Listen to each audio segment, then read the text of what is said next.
하나님 말씀을 보겠습니다. 스가랴서 6장 1절부터 8절까지 보겠습니다. 좀 주보보다는 좀 이렇게 적게 보겠습니다.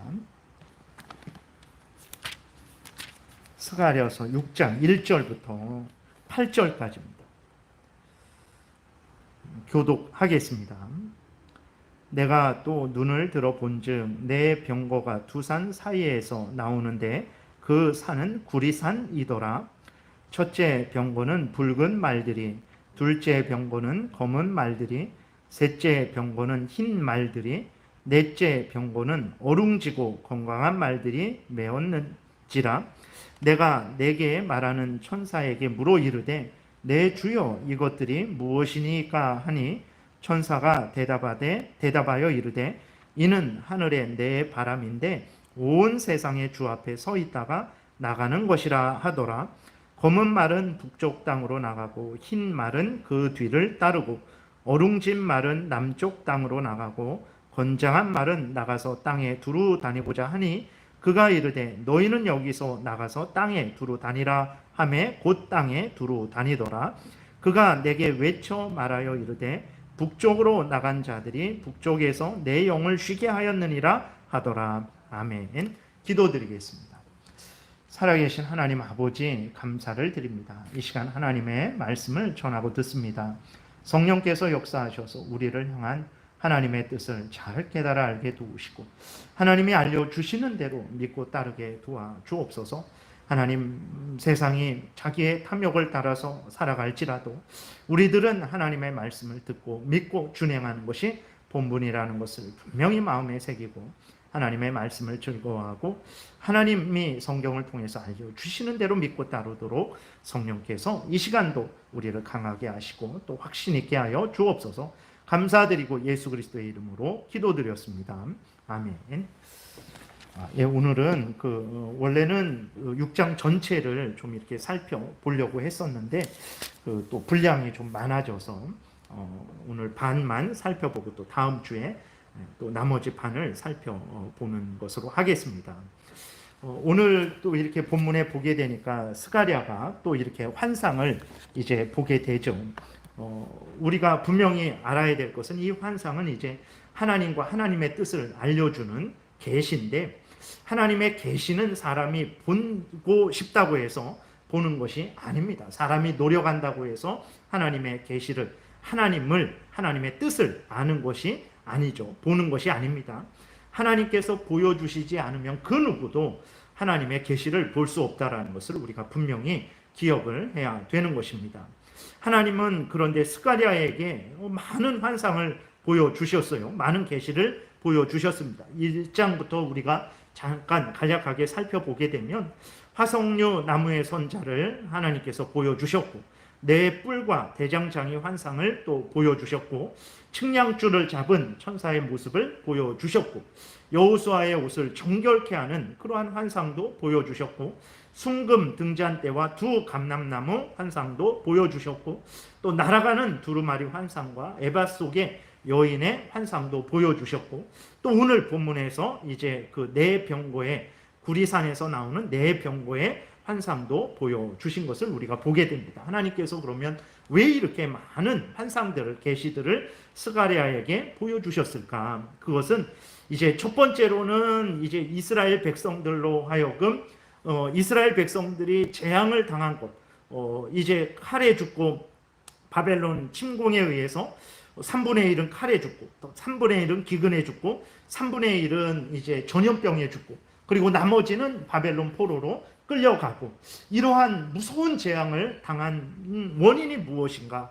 그것은 바로 이스라엘 백성들이 범죄했기 때문에 이러한 무서운 재앙을 당했다라는 것을 알려주시는 거죠. 그래서 그 죄를 미워하고 버리게 하시는 것이고 또 두 번째로는 그럼에도 불구하고 하나님께서 이스라엘 백성들을 사랑하셔서 회개하는 이스라엘 백성들을 용서하시고 또 위로하시고 격려하셔서 다시 하나님을 경외하게 하시고 다시 하나님의 뜻을 따라서 계속해서 하나님이 명령하신 그 성전을 건축하고 그래서 하나님의 구원의 역사를 이루어 나가도록 격려하시기 위해서 하나님께서 이 모든 환상들을 보여주시는 거죠. 이러한 하나님의 은혜의 역사는, 이스라엘에게 행한 하나님의 은혜의 역사는 오늘날에도 우리들에게도 동일하게 주어진다는 것을 우리가 기억해야 됩니다. 이런 환상이 반복된다는 게 아니라 하나님께서 환상을 통해서 알려주시는 하나님의 뜻, 다시 말해서 하나님은 죄에 대해서 벌하시는 분이라는 사실, 하나님은 또 하나님의 백성들로 하여금 하나님을 경외하고 하나님의 명령을 따라서 살아가기를 원하시고 그렇게 살아가도록 힘과 지혜와 능력과 모든 것을 채워주신다라는, 그것은, 그러한 하나님의 역사는 오늘날에도 계속해서 반복된다라는 것을 우리가 기억해서 우리가 죄를 미워하고 버려야 되겠고, 또 하나님이 주신 명령을 우리 마음속에 깊이 새기고 그 명령을 따라 교회에서도, 가정에서도, 직장에서도, 모든 삶 속에서 그 명령을 따라 살아가야 된다는 것을 마음에 깊이 새겨야 되겠습니다. 특별히 좀 이렇게 참고로 좀 말씀을 드리는데, 오늘날 그리스도인들 중에 많은 그리스도인들도 아마 이러한 생각을 할 거예요. 왜 하나님께서 스가랴에게는, 그 당시 이스라엘에게는 또 뭐 구약 시대에 또 신약 시대에 많은 환상과 기적을 베풀어 주셨는데 왜 우리에게는 많은 환상을 보여주시지 않을까? 왜 많은 기적을 베풀어 주시지 않을까? 스가랴에게 보여주셨던 환상의 반만이라도 우리에게 보여주신다면 우리가 하나님을 잘 믿고 섬길 텐데 라는 그러한 생각을 하는 그리스도인들도 아마 있을 것입니다. 왜 그러냐면 이러한 환상들을, 스가랴가 이러한 환상들을 보는 것을 볼 때에 우리도 이러한 환상을 보면 하나님을 더 잘 믿고 더 확신하고 우리의 신앙이 더 좋아지지 않을까라는 그러한 생각이 들기 때문이죠. 그러나 그러한 생각은 인간적인 생각이고, 그러한 생각은 하나님이 우리에게 원하시는 생각이 아니고, 나아가서 그러한 생각은 좀 잘못되고 심지어 교만한 생각일 수 있다는 것을 우리가 생각을 해야 됩니다. 왜 그러냐면 하나님께서 왜 우리에게 그러면 이러한 스가랴에게 보여주셨던 것의 반의 반만이라도, 하나라도 우리 일평생에 이러한 환상을 보여주시지 않을까? 첫 번째로는 하나님이 스가랴를 통해서 보여주신 것으로도 충분하기 때문에 그렇습니다.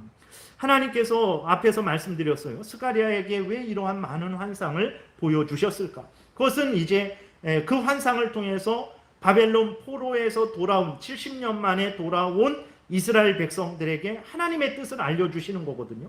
하나님께서는 범죄했을 때에는 반드시 그 죄에 대해서 징계하신다라는 그것을 알려줘서 죄를 미워하고 버리게 하시는 것이고, 두 번째로는 하나님께서는 하나님의 뜻대로 살아가고자 하는 그러한 하나님의 택한 백성들에게 은혜와 힘과 위로를 주신다라는 것을 알려주시는 것이거든요. 그러니까 하나님께서 스가랴에게 보여주신 것을 통해서 충분히 하나님의 뜻이 우리들에게도 전달된 거예요. 그러니까 하나님이 더 이상 다른 환상을 통해서 하나님의 뜻을 반복하실 필요가 없는 것입니다. 스가랴에게 환상을 보여주신 것은 스가랴에게만 보여주신 것이 아닙니다. 그 당시 이스라엘 백성들에게 보여주신 것이고, 또 신약의 이스라엘 백성들에게도 보여주신 것이고, 또 오늘 우리들에게도 보여주신 것이라는 것을 우리가 기억을 해야 되는 것입니다. 그러니까 스가랴가 본 것은, 그것은 우리를 대표로 해서 본 거예요. 스가랴가 본 환상을 통해서 하나님의 뜻을 알려주신 것은 스가랴에게만 알려주신 것이 아니라 하나님의 모든 택한 백성들에게 알려주신 하나님의 뜻입니다. 그렇기 때문에 오늘날 우리에게 새로운 환상이 필요 없어요. 이 환상을 통해서 충분히 우리가 하나님의 뜻을 우리가 깨닫기 때문에 이 환상으로도 충분한 것입니다. 그리고 하나님이 그 창조하신 일을 우리에게 확신케 하시기 위해서 또 예를 들어서 창조를 하시고 그 창조하시는 것을 우리에게 보여주시는 것이 과연 그것이 올바른 일일까요? 아브라함도 이삭도 야곱도 모세도 여호수아도 다 창조한 거 보지 못했던 사람들입니다. 그럼에도 불구하고 그들은 창세기 1장에서 말씀하고 있는 하나님의 그 말씀을 굳게 분명하게 가장 확실하게 믿었다라는 것을 우리가 기억을 해야 됩니다. 그래서 환상에 있으면 더 잘 믿을 텐데 아닙니다. 아브라함이 뭐 창조되는 환상을 봤기 때문에 하나님의 창조를 확신한 것이 아닙니다. 하나님이 그것으로 충분한 거예요. 그것으로 충분했기 때문에 아브라함이 하나님의 창조의 그 모습을 직접 목도하지 않았어도 하나님의 모든 택한 백성들이 확신 있게 믿을 수 있었던 거죠. 두 번째로는 이제 환상을 보면 우리가 더 확실히 믿을 것이라는 생각은 잘못된 생각이라는 것을 우리가 기억해야 됩니다. 우리들의 눈앞에서 지금 하늘이 만들어지고 땅이 만들어지고 바다가 만들어지고 하늘에 있는 새들이 만들어지고 땅에 있는 모든 짐승들과 곤충들과 식물들이 만들어지고 바다에 있는 모든 것들이 만들어진다고 해서 이제 그 성경의 말씀을 또 하나님을 더 잘 믿고 더 잘 섬길 수 있을까? 절대로입니다. 절대로 그렇지 않습니다. 왜 그렇습니까? 하나님이 창조하시는 것, 그 창조하시는 것을 우리에게 보여주는 것이나 하나님이 말씀하신 것을 우리에게 들려주는 것이나 그것은 둘 다 하나님의 행위예요. 그러니까 지금 이렇게 하나님이 창조로 하시는 것이나 하나님이 말씀하셔서 우리에게 말씀하신 것을 이렇게 성경에 기록해서 우리에게 주시는 것이나 다 하나님이 하시는 일입니다. 근데 하나님이 말씀하신 이 말씀은 믿지 않고 의심하면서 하나님이 창조하시는 그 일을 보면 더 확신할 수 있겠다? 그것은 거짓말이죠. 하나님의 말씀을 믿지 않는 자는 하나님의 창조하시는 것을 봐도 믿지 않습니다. 이것을 우리가 분명히 생각을 해야 됩니다. 그러나 우리는 착각을 하죠. 그것을 보면 더 확신 있게 믿고 더 확신 있게 하나님을 사랑할 수 있을 것 같다라는 착각입니다. 그건 아니에요. 우리가 가지고 있는 성경 말씀도 하나님이 하셔서 우리에게 주신 말씀이에요. 근데 하나님이 하셔서 주신 말씀, 하나님의 말씀을 믿지 않으면서 하나님이 창조하시는 것은 믿겠다? 그것은 거짓말이죠. 그것은 우리들이 착각하고 있다는 것을 우리가 생각을 해야 됩니다. 그 다음에 하나님이 정하신 방식은 왜 하나님께서 스가랴에게 주셨던 것과 같은 환상들을 오늘날 우리들에게 충분하게 주시지 않는가? 그 중에 하나만이라도 주셨으면 좋겠는데 왜 주시지 않는가? 그것은 하나님이 우리를 인도하시는 방식은 보고 믿는 방식이 아니라 듣고 믿는, 하나님의 말씀을 듣고 믿는 방식이기 때문에 그렇다라는 것을 우리가 기억을 해야 됩니다. 로마서 10장에 17절에 이런 말씀이 있어요. 그러므로 믿음은 들음에서 나며 들음은 그리스도의 말씀으로 말미암았느니라 그랬어요. 믿음이 어떻게 생깁니까? 믿음이 오병이어의 환상을 기적을 보면 믿음이 생기는 게 아닙니다. 죽은 자가 살아난다고 해서 믿음이 생기는 게 아니에요.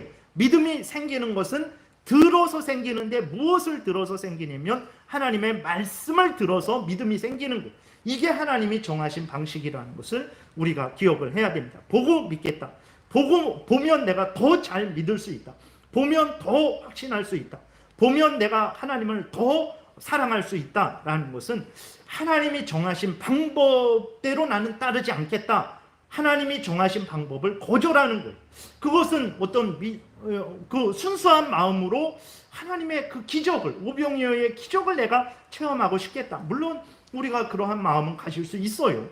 그러나 그것은 순수한 마음이지만 성경에 맞지 않는 순수한 마음이라는 것을 기억해야 됩니다. 순수하다고 해서 다 칭찬받는 것이 아닙니다. 그것은 어리석은 잘못된 순수함은 하나님께 칭찬받지 못한다는 것을 우리가 기억해야 됩니다. 그리고 앞에서 말씀드렸듯이 믿음이 생기는 것은 들음에서, 하나님의 말씀을 들음에서 생기는 것인데 그런 식으로 믿음을 갖고 그런 식으로 믿음의 확신을 추구하지 않고 나는 보는 것을 통해서 확신을 추구하겠다라고 한다면 하나님이 정하신 방식, 로마서 10장 17절에 믿음은 들음에서 나며 들음은 그리스도의 말씀으로 말미암았다라는 그 하나님의 택한 백성들에게 믿음을 주시고 확신케 하는 그 방식을 나는 거절하겠다라는 거예요.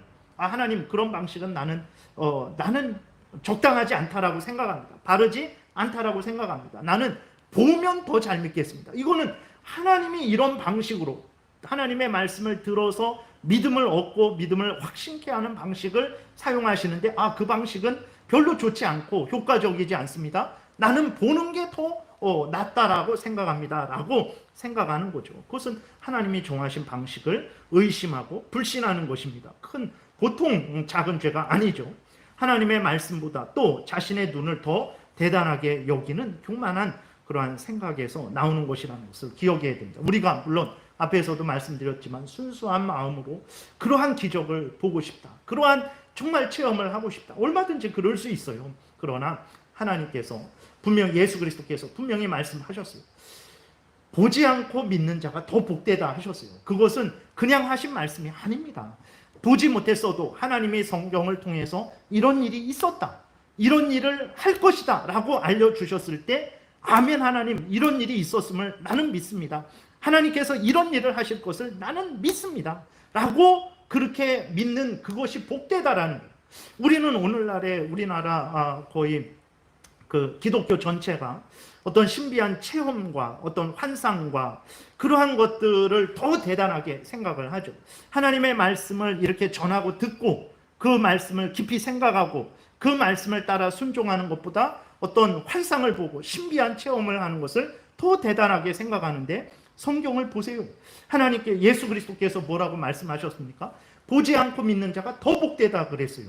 그리고 분명히 믿음은 하나님의 말씀을 들음에서 생기는 것이고 하나님의 말씀을 들음에서 더 확신 있게 되는 것이라는 것을 우리가 기억을 해야 됩니다. 누가복음 16장에 보게 되면 부자와 거지 나사로 비유가 있어요. 거지 나사로는 이 땅에서 하나님의 말씀을 믿고 그래서 그 말씀을 따라서 이제 하나님을 믿어서 천국에 갔죠. 그러나 부자는 이 땅에서 하나님의 말씀을 믿지 않았습니다. 결국은 지옥에 들어가게 됐어요. 근데 지옥에서 그 부자는 아주 그 고통을 이제 느낍니다. 고통을 당하는데, 지옥에서 물 한 방울만 혀끝에 대어주면 소원이 없을 것이다 라는 그러한 아주 극한 고통을 당하죠. 그래서 그러한 극한 고통을 당할 때에 부자가 자기 형제들의 생각났어요. 5 형제가 있는데 5 형제가 나처럼 이 지옥에 오면 안 되겠다라는 이러한 생각을 했어요. 이러한 생각을 해서 이제 아브라함에게 부탁을 합니다. 자신 나사로를 좀 살려줘서. 이 아브라함은 그냥 천국을 표현하는 그것이지, 아브라함이 정말 아브라함의 거지 나사로를 품에 품고 아브라함이 나사로도 살려서 이 땅에 다시 보내고 이런 것은 아닙니다. 그냥 그 모습을, 그 비유를 들어서 이야기를 하는 거예요. 그랬을 때 그 아브라함에게 이제 나사로를 살려서 자기 형제들에게 보내준다면 그 형제들이 죽었던 나사로가 살아와서 정말 하나님이 계시고 천국에 있고 지옥에 있고 이 증거를 하면 내 형제들이 믿을 것입니다. 그러니까 부탁을 하니까 그 나사로를 살려서 다시 내 형제들에게, 이 땅에 있는 형제들에게 보내주세요 라고 부탁을 하죠. 그럴 때에 아브라함이 뭐라고 말합니까? 누가복음 16장 29절에 보게 되면 아브라함이 이렇게 말을 합니다. 아브라함이 이르되 그들에게 모세와 선지자들이 있으니 그들에게 들을지니라 그랬어요. 아브라함이 그거 좋은 생각이다. 너의 형제들이 죽었다가 살아난 나사로를 보면 나사로를 하나님을 더 믿을 것이다 라고 그렇게 아브라함이 이야기하지 않았습니다. 성경에 기록된 것은 무엇이냐면 그들에게 모세와 선지자들이 있으니 그들에게 들을지니라. 무슨 말이냐면 그들에게 성경이 있으니, 그들에게 구약 성경이 있으니 그 성경에 기록된 그 말씀 들으면 된다, 이렇게 말을 하는 거예요. 그렇게 되니까 30절에 부자가 다시 요구하죠. 이르되 그렇지 아니하니이다. 아버지 아브라함이요, 만일 죽은 자에게서 그들에게 가는 자가 있으면 회개하리이다. 그러니까 아브라함은 부자는 생각을 하는 거죠. 아닙니다. 하나님의 말씀 이거보다도 죽었던 자가 살아나서 그들에게 가는 것이 더 효과적입니다 라고 이걸 이야기를 하는 거예요. 근데 아브라함이 재차 이야기합니다. 31절에 이르되 모세와 선지자들에게 듣지 아니하면 비록 죽은 자 가운데서 살아나는 자가 있을지라도 권함을 받지 아니하리라, 이렇게 분명히 성경에 기록되었어요. 모세와 선지자들에게 듣지 않는 사람, 다른 말로 해서 성경에 기록된 하나님의 말씀을 듣지 않는 사람은 아무리 죽은 자가 살아나는 그 역사를 눈으로 볼지라도 믿지 않는다라는 거예요. 성경에 기록된 말씀을 믿지 않는 사람은 천지 창조가 눈앞에서 이루어지는 그것을 볼지라도 믿지 않는다라는 것입니다. 이것이 성경이 이야기하는 말씀이라는 것을 우리가 기억해야 됩니다. 왜 그러냐면 이렇게 스가랴서는 거의 환상이 가장 많이 나온 그러한 성경책 중에 하나인데, 우리가 이 스가랴서를 살펴보면서 왜 하나님이 나에게 환상을 보여주시지 않을까? 왜 하나님이 나에게 기적을 이루어 주시지 않을까? 그러한 기적을, 성경에 나와 있는 기적 하나만이라도 내가 본다면 내 믿음이 더 강해지고 분명해질 텐데 라는 생각이 들 수도 있어요. 그러니까 그렇죠. 저도 그러한 생각을 많이 했었죠. 물론 인간적으로는 들 수 있지만, 그러나 그렇게 한다고 해서 믿음이 생기고 그렇게 한다고 해서 믿음이 더 확신 있게 되는 게 아니라는 것을 우리가 분명히 명심을 해야 되는 거예요. 믿음이 생기고 믿음의 확신을 갖는 것은 하나님의 말씀을 들음으로 인해서 믿음이 생기고 확신을 갖게 되는 거예요. 그러니까 우리가 더 하나님에 대해서 믿고 확신 있게 따르고자 한다면 어떻게 해야 됩니까? 그 환상을 볼 생각을 하지 말고 바로 하나님의 말씀을 들어야 됩니다. 개인적으로 하나님의 말씀을 열심히 읽어야 되고, 또 개인적으로 이 공적인 예배에 참여해서 하나님의 말씀을 들어야 됩니다. 하나님의 말씀을 열심히 공부하지도 않고 읽지도 않고 묵상하지도 않고 준행하지도 않고 공적인 예배에 참여하지도 않고 하나님의 설교가 되어지는 하나님의 말씀을 듣지도 않으면서 하나님 더 사랑하기를 원합니다. 하나님 더 하나님 가까이 가기를 원합니다. 내 믿음이 더 강해지기를 원합니다 라고 한다면 그것은 어쩌면 정말 잘못된 거예요. 그러니까 아무리 그래도 안 됩니다. 그래서 올바른 신앙생활은 하나님의 말씀을 듣고 개인적으로 읽고 듣고 묵상하고 준행하는 것을 통해서, 그 다음에 공적으로 이렇게 올바른 교리에 근거해서 설교되어지는 하나님의 말씀을 들음을 통해서 믿음이 생기고 믿음이 확신 있게 되는 것이라는 것을 우리가 기억을 해야 됩니다. 그러지 않으면 어떤 신비적인 그러한 잘못된 그러한 방향으로 나아갈 수 있기 때문에 우리가 주의를 해야 되는 것입니다. 다시 돌아와서 스가랴가 본 환상을 좀 이제 살펴보겠습니다. 내 병거가 이제 그 구리산에서 나오는 환상인데, 이것은 어떤 것이냐면 이제 하나님께서 이스라엘 백성들의 죄를 책망하고 또 이방 나라 이스라엘 백성들을 괴롭힌 그 사람들을 책망하고, 그리고 또 다시 이스라엘은 회복시키는 그러한 내용을 나타내고 있는 거예요. 1절에 보게 되면 이렇게 기록되어 있어요. 내가 또 눈을 들어 본즉 내 병거가 두 산 사이에서 나오는데 그 산은 구리산이더라 그랬어요. 내 병거가 구리산에서 나온다라고 이렇게 기록이 되어 있는데, 구리산이 뭐냐라고 그랬을 때 첫 번째로는 이제 내 병거가 나온다 그랬거든요. 천사들이 탄 병거가 두 구리산 사이에서, 구리산에서부터 병거가 나오는 거예요. 그래서 그 구리산은 이제 천국을 의미하기도 합니다. 천국을 의미하기도 하고, 또 그 구리산은 어떤 것으로 해석을 했냐면 이제 하나님의 뜻, 하나님의 계획을 의미하는 것으로 해석하기도 합니다. 왜 그러냐면 내 병거가 나와서 각각의 일을 하게 되는데 자기들 마음대로 나오는 것도 아니고 자기들이 하고 싶은 일을 하는 것도 아닙니다.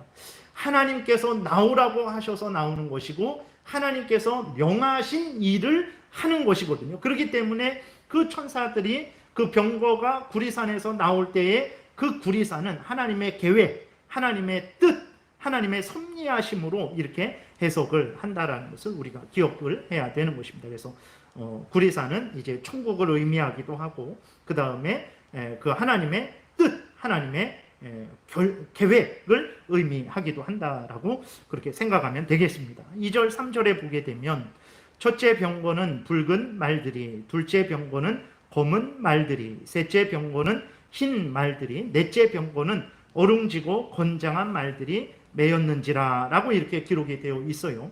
그러니까 4절에 보게 되면 이제 그 스가랴가 천사에게 물어요. 병거가 나가는 것을 보고 스가랴가 천사에게 이것이 무엇이냐고 물을 때 천사가 대답합니다. 하늘에 내 바람인데 온 세상에 주 앞에 서 있다가 나가는 것이다. 이렇게 말을 해요. 그러니까 내 바람이다. 바람이라는 것은 이제 영이라는 뜻인데, 그러니까 이제 뭐 하나님의 천사 이렇게 해석을 하는 거죠. 그리고 주님 앞에 서 있다가 나가는 것이다 그랬어요. 그러니까 천사들이 주님 앞에서 주님의 명령을 수행하기 위해서 대기하고 있는 그러한 모습을 나타내는 것이기도 하고, 그 다음에 주님 앞에 서 있다가 그 하나님의 명령 앞에 대기하고 있다가 그 명령이 하나님의 뜻이 이제 주어졌을 때 그 명령에 따라서 이제 움직이는 그것을 의미하기도 하는 것입니다. 그래서 각각의 말들과 병거는 하나님의 뜻을 이루어 나가는 천사들, 하나님의 계획을 이루러 나가는 그러한 모습이라는 것을 그렇게 생각하면 되겠습니다. 중요한 것은 이제 세상에서 일어나는 일은 그렇게 우연히 일어나는 일이 아니라는 것입니다. 하나님에 의해서 일어나는 것임을 우리는 잊지 말아야 된다라는 거예요. 그러니까 이제 이 병거들이 구리산에서 나와서 그 북쪽으로 검은 말과 흰 말이 가고, 그 다음에 아롱진 말은 남쪽으로 가고, 또 건장한 말은 온 세상을 돌아다니는데, 이 모든 것들은 북쪽으로 가서 하나님의 뜻을 이루고 남쪽으로 가서 하나님의 뜻을 이루고 온 세상을 돌아다니면서 하나님의 뜻을 이루는 것이거든요. 그러니까 이 땅에 일어나는 그 모든 일들이 우연히 일어나는 것이 아니라 하나님의 뜻에 의해서, 하나님의 계획에 의해서, 하나님에 의해서 이루어진다는 것을 이제 두 구리산에서 나오는 병거를 통해서 우리에게 알려주고 있는 거예요. 우리가 분명히 기억해야 됩니다. 우리 개인적인 그러한 삶 속에서 일어나는 일들, 그 우연한 일들 아닙니다. 그 다음에 국가적이고 또 뭐 가정적이고 그 뭐 세계적으로 일어나는 일들에 대해서 절대로 그냥 자연스럽다라는 그러한 생각을 해서는 안 됩니다. 자연스럽다라는 것이 무엇입니까? 아무 계획도 없이 저절로 우연히 일어난다라는 거예요. 아닙니다. 모든 것들은 하나님의 뜻에 의해서 일어나는 거예요. 그래서 좋은 일이 일어났을 때 우연히 일어난 거 아닙니다. 하나님이 우리에게 은혜를 주신 거예요. 그래서 좋은 일이 있을 때 감사하고 기뻐하고 그 은혜를 주신 하나님을 더 의지해야 되는 거예요. 어렵고 힘든 일이 있을 때 우연히 일어난 거 아닙니다. 하나님에 의해서 우리 개인적으로, 가정적으로, 국가적으로, 세계적으로 일어나는 일이에요. 그럼 하나님이 왜 이 어려움을 주셨을까? 죄를 회개하게 하시려고 주신 것인가? 깨어있게 하시려고, 영적으로 잠들어 있고 영적으로 무뎌지고 있고 영적으로 무감각해 있어서 영적으로 하나님 앞에서 깨어있는 성도가 되게 하려고 그 고난을 주신 것입니다. 또 너무나 허약하고 정말 하나님의 강한 군사가 돼야 되는데 작은 어려움이 와도 넘어지고 쓰러지고 불평하고 원망하는 아주 허약한 그러한 하나님의 사람으로 있기 때문에 하나님께서 강하게 만드시기 위해서 그렇게 하신 것입니다. 아니면 하나님께서 여러 가지 뜻을 알려주시지 않고 하나님께서 뜻을 알려주시지 않고 그 주신 것인가? 이런 것들을 살펴서 하나님의 뜻에 따라서 우리가 거기에 회개할 것은 회개해야 되고 깨어 있어야 될 것이면 깨어 있어야 되고 강해져야 될 것이면 강해져야 되고 인내해야 될 것이면 인내해야 된다는 것을 우리가 기억을 해야 되는 것입니다. 그 다음에 6절에 보게 되면 이제 검은 말은 북쪽 땅으로 나가고 흰 말은 그 뒤를 따르고 어룽진 말은 남쪽 땅으로 나가고 이렇게 기록이 되어 있어요.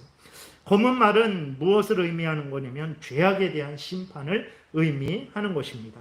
흰 말은 하나님의 회복을 의미하는 거예요. 그러니까 검은 말과 흰 말이 연속해서 나가는 것은 이제 하나님께서 이스라엘의 죄에 대해서 심판하시고 그 다음에 하나님께서 이스라엘을 회복시키시는 그것을 의미하는 거예요. 검은 말이 먼저 나가고 흰 말이 뒤따르고, 그러니까 하나님이 범죄한 이스라엘을 징계하시고 그 다음에 그 징계 후에는 하나님이 다시 이스라엘을 회복시키는 그러한 뜻을 나타내고 있는 것입니다. 그리고 또 이제 그 이스라엘의 범죄만 책망하시는 것이 아니라 바벨론, 이스라엘을 괴롭히고 고통스럽게 한 3번이나 침략해서 하나님은 그들을 적당히 징계하시려고 그랬는데 바벨론 사람들은 교만하고 하나님이 정하신 그 범위를 넘어서서 아주 잔인하게 그 이스라엘 백성들을 이제 죽이고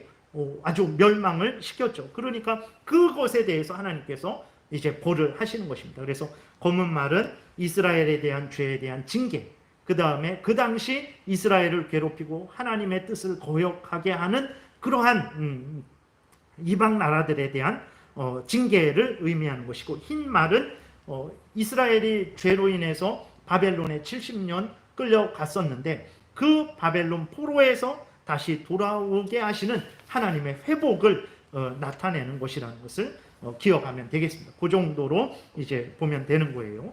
그 다음에 어룽진 말은 남쪽 땅으로 갔다. 이것은 이스라엘 남쪽에 있는 애굽에 대한 하나님의 심판을 의미하는 것이고, 7절에 건장한 말은 나가서 땅에 두루 다니고자 하니 그가 이르되 너희는 여기서 나가서 땅에 두루 다니라 하매 이렇게 곧 땅에 두루 다니라 기록이 되어 있는데, 이것은 하나님의 뜻대로 온 세상을 주관하시고 다스리시는 것을 이렇게 표현을 한 것입니다.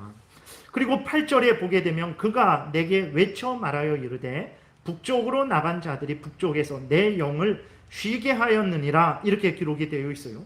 북쪽으로 나간 자들은 누굽니까? 검은 말과 흰 말이죠. 그러니까 그래서 하나님의 뜻을 다 이루어서 내 영을 쉬게 했다. 하나님을 쉬게 했다라는 거예요. 하나님의 뜻이 온전히 이루어진 것을 표현을 하는 거예요. 그러니까 앞에서 말씀드린 대로 이스라엘의 죄에 대해서 징계하셨죠. 이스라엘을 괴롭힌 바벨론, 페르시아에 대해서 징계하셨죠. 그리고 이스라엘을 다시 그 바벨론 포로에서 70년 만에 돌아오게 하셨죠. 그렇게 되니까 하나님의 모든 계획이 다 이루어진 거예요. 그래서 하나님께서 8절에 이제 내게 외쳐 말하여 이르되 북쪽으로 나간 자들이 북쪽에서 내 영을 쉬게 했다. 하나님의 그 뜻을 다 이루어서 하나님을 기쁘시게 했다라는 그러한 의미라는 것을 우리가 기억을 해야 됩니다. 그래서 다시 정리하면 이제 하나님께서 그 내 병고의 환상을 통해서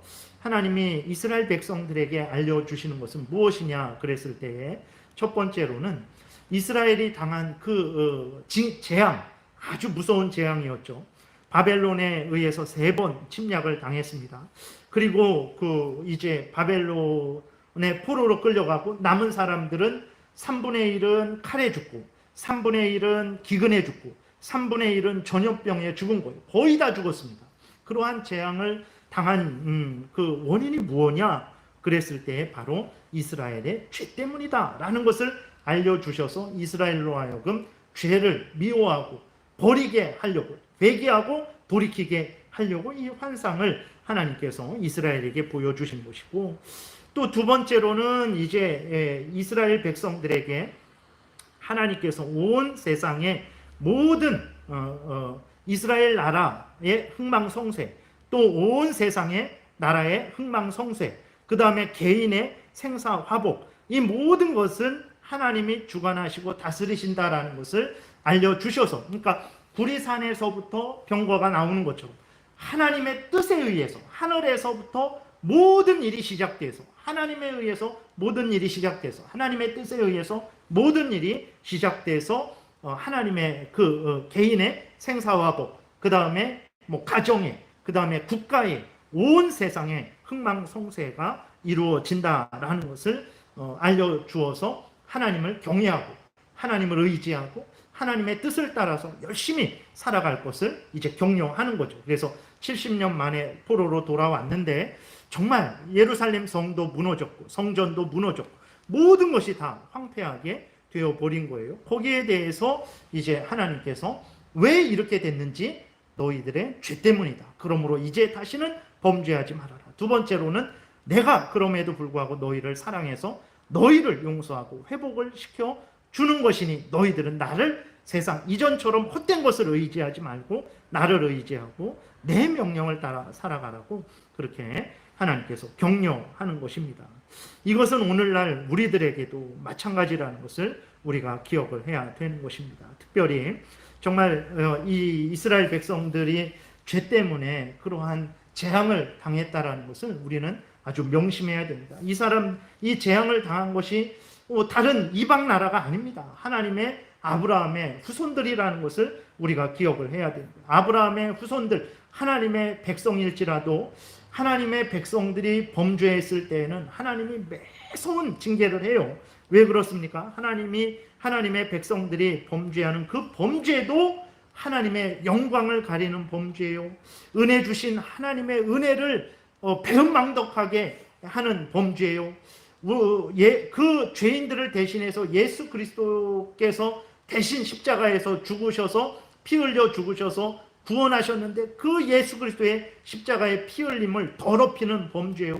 성령께서 우리 안에 계시면서 계속해서 하나님의 뜻을 깨닫게 하시고 하나님의 뜻을 알려주고 가르쳐 주시고 인도하시는데 그 성령의 인도함을 거절하는 범죄이기 때문에 그렇습니다. 그렇기 때문에 하나님의 백성들이 범죄할지라도 그 범죄는 하나님을 향한 아주 악한 범죄이기 때문에 하나님께서 이스라엘 백성들을 이제 재앙으로 징계하신 거죠. 오늘날에도 마찬가지입니다. 우리들이 그리스도인일지라도 그리스도인인 우리들이 범죄하는 그 범죄의 그 본질은 하나님의 영광을 가리고 하나님의 은혜를 더럽히는 것이요, 예수 그리스도의 피를 더럽히는 것이요, 성령의 인도하심을 거절하는 악한 범죄라는 것을, 악한 사탄 마귀와 함께하는 것이라는 것을 기억을 해야 됩니다. 그렇기 때문에 하나님께서는 그리스도인인 우리들이 범죄할 때에 이스라엘 백성들에게만 이러한 재앙을 내리는 것 아닙니다. 오늘 우리들에게도 이러한 재앙을 내리신다는 것을 기억해야 됩니다. 물론 하나님께서 이러한 재앙을 내리실 때에 물론 그것은 우리를 영원한 지옥에 멸하시기 위한 재앙은 아니죠. 오늘 본문을 통해서 살펴보았듯이 하나님께서 이스라엘 백성들에게 재앙을 내리셨잖아요. 그래서 70년 동안 포로로 끌려가게 하셨잖아요. 남은 사람들 3분의 1은 칼에 죽게 하시고 기근에 죽게 하시고 나머지 3분의 1은 전염병에 죽게 하신 것을 우리는 봤잖아요. 그런데 그러한 재앙을 내리신 목적이 무엇이었습니까? 이스라엘 백성들로 하여금 죄를 멈추게 하고 하나님께로 돌아와서 하나님을 경외하고 하나님의 뜻에 순종케 하시려고, 생명길을 걷게 하시려고 재앙을 주신 것이거든요. 오늘날에도 마찬가지입니다. 우리 그리스도인들, 하나님의 자녀인 우리들이 범죄했을 때 하나님은 재앙을 내리시죠. 근데 그 재앙의 목적은 우리의 구원을 취소시키시고 우리를 영원한 지옥불에 던지시기 위한 목적이 아니라 우리로 하여금 범죄하는 것을 멈추고 하나님을 경외하게 하려는 목적으로 우리에게 재앙을 내리시는 거예요. 그러나 앞에서 말씀드렸듯이 그렇다고 해서 우리가 범죄해도 되냐? 절대 그럴 수 없어요. 그 범죄는 하나님의 은혜를 못 오가는 것이요, 예수 그리스도의 십자가의 피를 더럽히는 것이요, 성령의 인도하심을 거역하는 악한 범죄이기 때문이고, 그래서는 안 되는 거죠. 하나님의 자녀인 우리들이. 또 하나는 하나님이 그 재앙을 내리실 때 그 재앙이 심히 두려운 재앙이기 때문에 또 우리는 그래서는 범죄에서는 안 되는 것입니다. 앞에서 말씀드렸어요. 이스라엘 백성들이 적당히 회초리 몇 대 맞고 끝나는 그러한 재앙이 아니었습니다.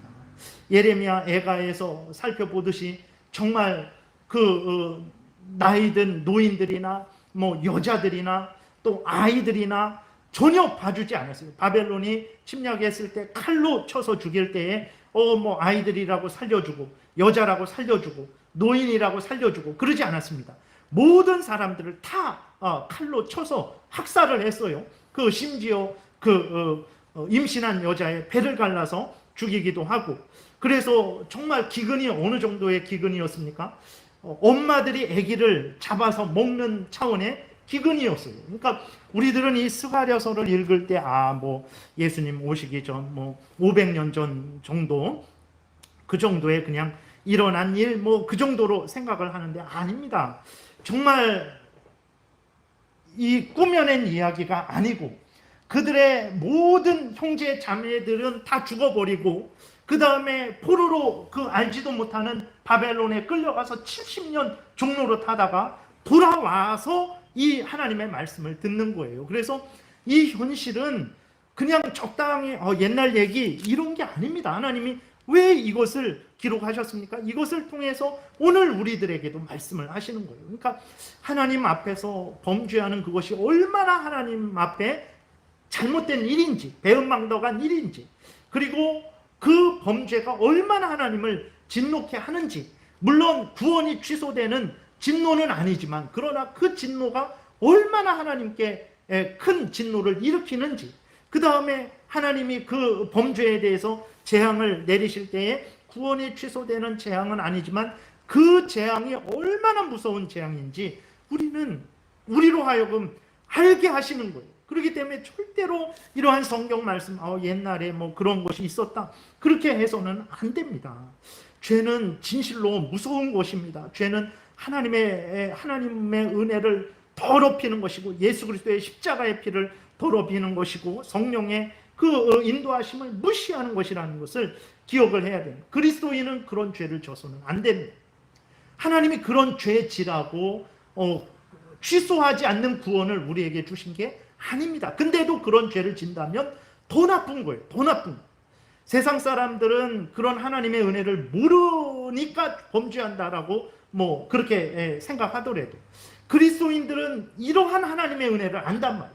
창세 전부터 계획된 하나님의 은혜, 우리 구주 예수 그리스도께서 내 대신 십자가에 못 박혀 죽으셔서 나를 구원하신 은혜, 성령께서 그 예수 그리스도의 십자가 보혈 공로를 나에게 적용해 주시고 내 안에 계시면서 나를 지도하시고 인도하시는 그 은혜를 알면서 범죄하는 것이기 때문에 그리스도인의 범죄는 더 무서운 범죄라는 것을 우리가 기억을 해야 됩니다. 그렇기 때문에 우리는 이 말씀을 옛날에 그 어리석은 이스라엘, 하나님의 그 많은 기적과 환상을 봤는데도 하나님을 믿지 않고 우상을 섬기고 하나님의 뜻을 거역한 이스라엘에게 주는 것으로만 생각해서는 안 됩니다. 오늘도 우리들이 바로 이스라엘과 똑같은 은혜를 받아놓고 이스라엘이 그래서 범죄했다라는 것을 우리가 알면서도 우리는 더 범죄하기 때문에 우리의 죄가 더 크다라는 것을 기억해야 됩니다.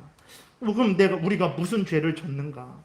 저는 도둑질도 안 했습니다. 저는 살인도 안 했습니다. 저는 도덕적으로 이 땅에서 큰 잘못 안 했습니다라고 생각을 할 수 있을 거예요. 물론 잘한 일입니다. 그러나 성경이 말하는 죄는 어떤 것이 죄입니까? 죄에 대한 정의를 분명히 알아야 돼요. 죄는 하나님의 말씀을 어기는 것이 죄죠. 그리고 동시에 하나님의 말씀의 수준에 미치지 못하는 것도 죄입니다.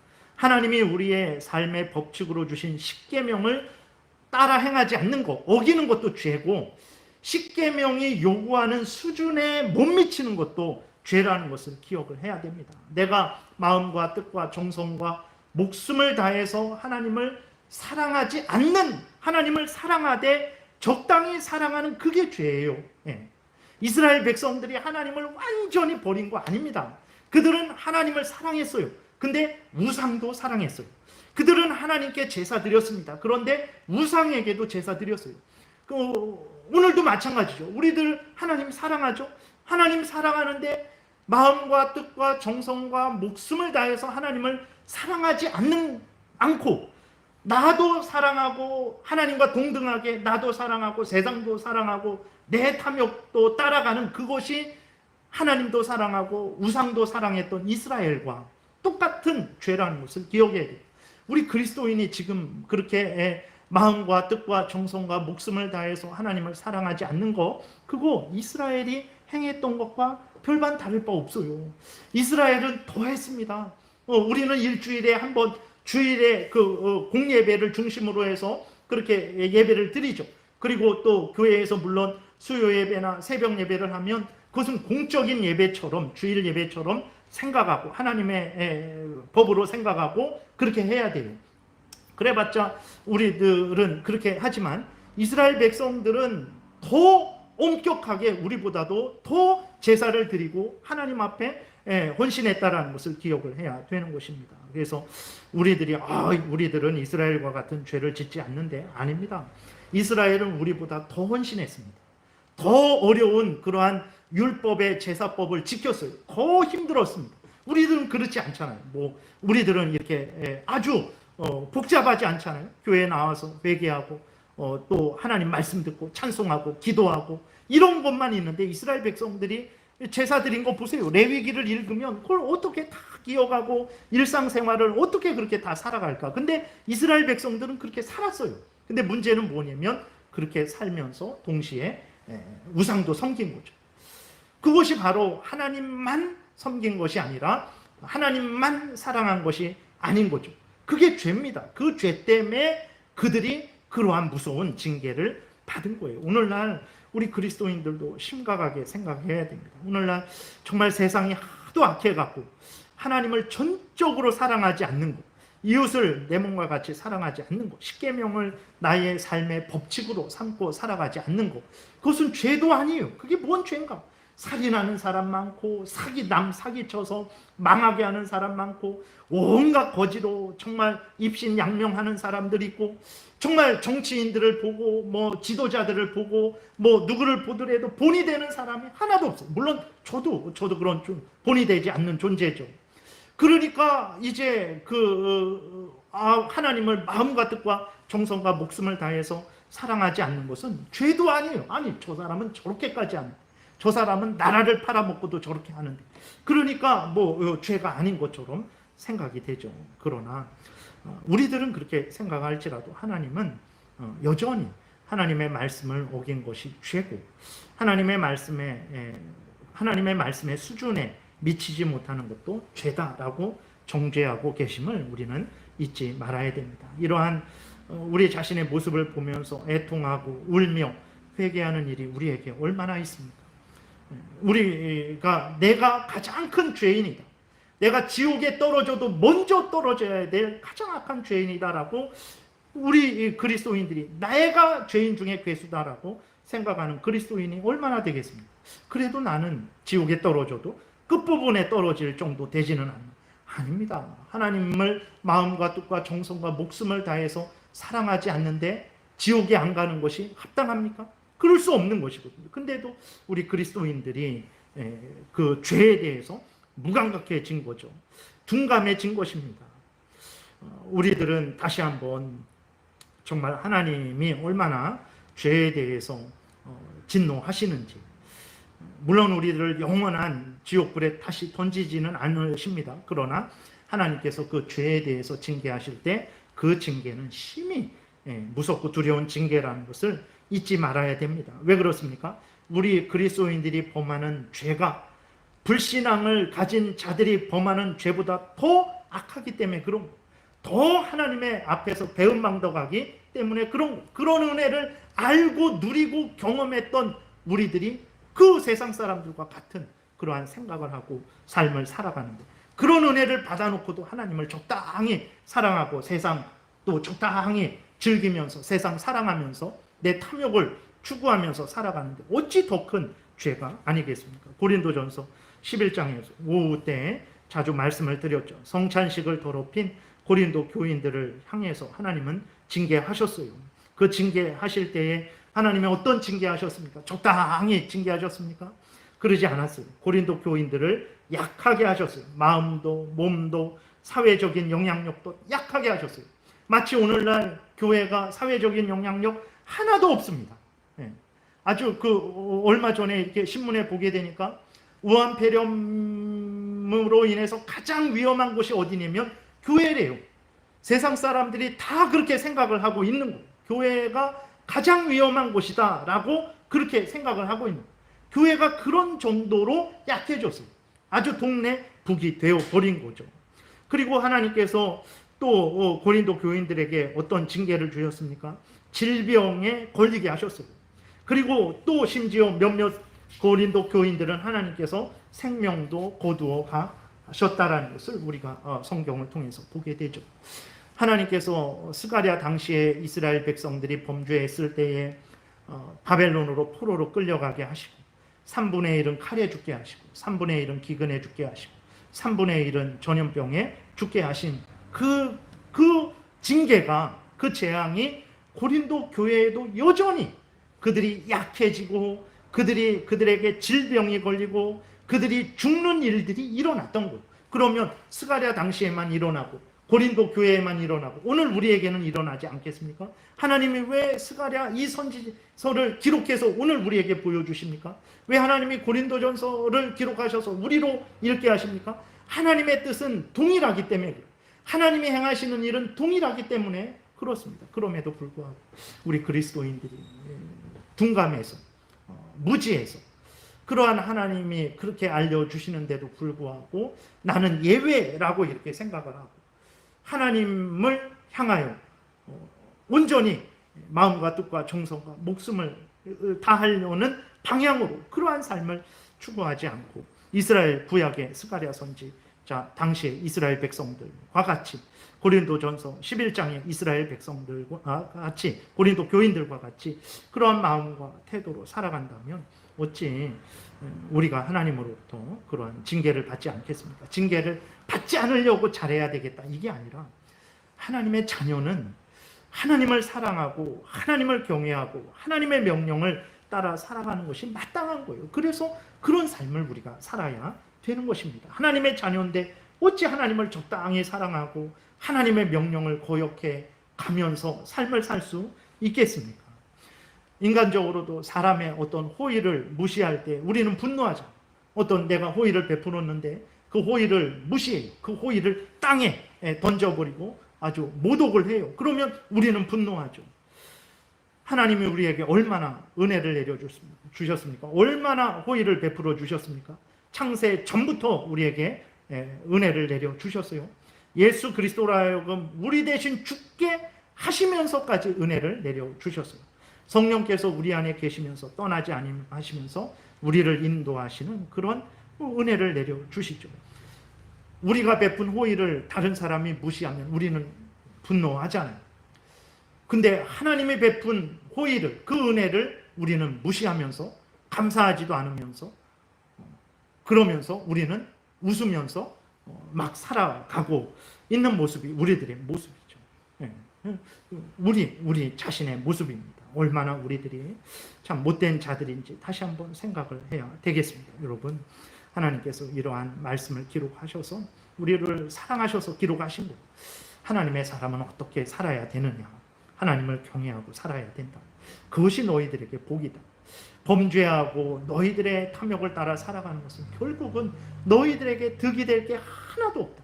내가 너희들과 함께해서 너희들에게 힘도 주고 지혜도 주고 능력도 주고 인도할 것이다. 두려워하지 말고 이제는 죄를 멈추고 오직 내가 살아있는 하나님이고 너희를 살게 하는 하나님이니 나를 경외해라 라는 그러한 목적으로 이 말씀을 주신 것입니다. 그래서 여러분들 이 말씀은 마음에 깊이 새기고 하나님의 은혜를 헛되이 받지 않는 우리들이 되어야 되겠습니다. 기도드리겠습니다. 살아계신 하나님 아버지, 오늘도 은혜를 내려주셔서 감사를 드립니다.